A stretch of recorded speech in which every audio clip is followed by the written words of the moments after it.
Mapagpalang araw mga ka-Alexis. Meron naman tayong kakaibang mutya ngayon sa harapan natin. Ito po ay buto ng kasoy na naging bato. Mutya ng kasoy.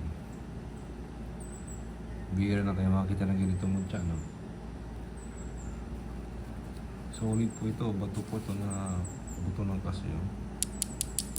Solid. Ang garning mutya ay pininiwala na malakas sumatak ng swerte sa pangkabuhayan. Lalo na yung magagamit mo rin sa larangan ng pangnegosyo.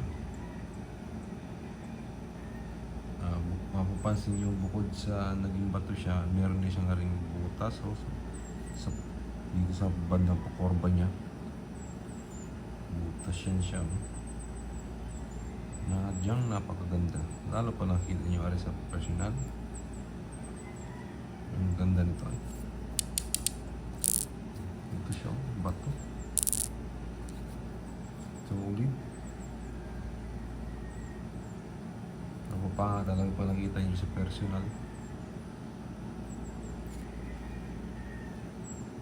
Kaya po inihingi ko ang suporta nyo para patuloy pa tayo maka-upload ng iba't ibang uri ng mutya, virtudes, anting-anting o kahit anong klaseng saklaw ng lihim na karunungan. Ay maaari po lamang mag-subscribe kayo sa aking YouTube channel para marami pa tayong upload. Ganda.